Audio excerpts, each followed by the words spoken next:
প্রতিনিয়তই তীব্র হচ্ছে জ্বালানি তেল সংকট, দীর্ঘ হচ্ছে ফিলিং স্টেশনের সামনের লাইন আর গ্রাহকদের অপেক্ষা। এরপরও কাঙ্ক্ষিত তেল না পাওয়ায় বিভিন্ন স্থানে হচ্ছে হট্টগোল।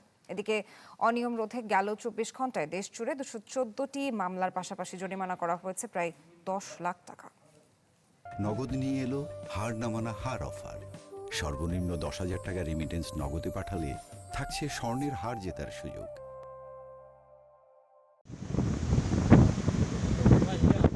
অপেক্ষা যেন ফুরায় না।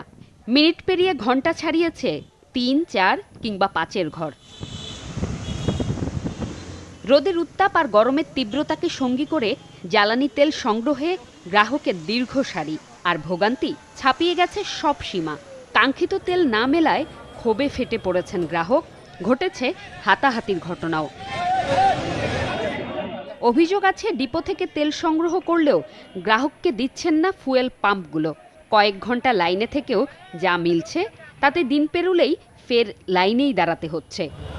তেল পেলেও আমাদেরকে লিটার প্রতি ৫ টাকা, ৬০ টাকা, ৮ টাকা পর্যন্ত বেশি পার লিটারে দিয়ে কিনতে হচ্ছে। পর্যাপ্ত তেল মজুদ আছে, কিন্তু আমাদের কেন দিতেছে না? এই যে ৫ ঘন্টা সময় লস হলো। তেল নাই, পাম্পে তেল দেয় না, আমরা ভুক্তভোগী, এছাড়া আর কি করব।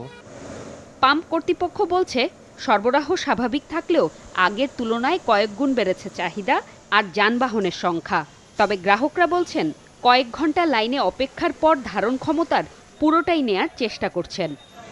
মনে করেন সমুদ্র পার হয়ে ফুল ট্যাঙ্কি তেল নিয়ে আসছে, আলহামদুলিল্লাহ। যদি ৩ ঘন্টা লাইনে থেকে তেল নিতে হয় তাহলে তো আর কেউ অল্প নিতে যাবে না। প্রয়োজন ছাড়া অ্যাকচুয়ালি বাইকাররা কেউই তেল নিতে চায় না। শুধু সংখ্যা না, গাড়ির সংখ্যা না। আগে একটা মোটরসাইকেল বলতো ভাই ১০০ টাকার তেল দেন, ২০০ টাকার তেল দেন, এখন আসতে বলে যে পুরো ট্যাঙ্কি ভরে দেন। আমি গতকালকের ৩৬,০০০ পেয়েছি, বাট আমার সেল চলে গেছে ৪৪,০০০। আগের দিনের স্টক থেকেও শেষ হয়ে গেছে এবং রাত ৩টার পরে পাম্প বন্ধ হয়ে গেছে। সরকারের সিদ্ধান্তের পর এদিন থেকে জ্বালানি সরবরাহ পর্যবেক্ষণে নেমেছে তদারকি কর্মকর্তা। আমরা ওপেনিং স্টক থেকে শুরু করে আজকের দিনের বরাদ্দ কতটুকু, ডিপো থেকে ওনারা কতটুকু পাচ্ছেন বা ওনার ওপেনিং স্টকের সাথে যোগ করে সারাদিনের সেলসটা আমরা দেখব।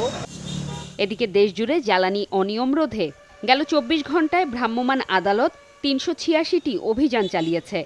এতে ২১৪টি মামলার পাশাপাশি ৯.৫ লাখ টাকার বেশি জরিমানা করা হয়েছে। জুমাতুল বিদা, চ্যানেল 24, ঢাকা।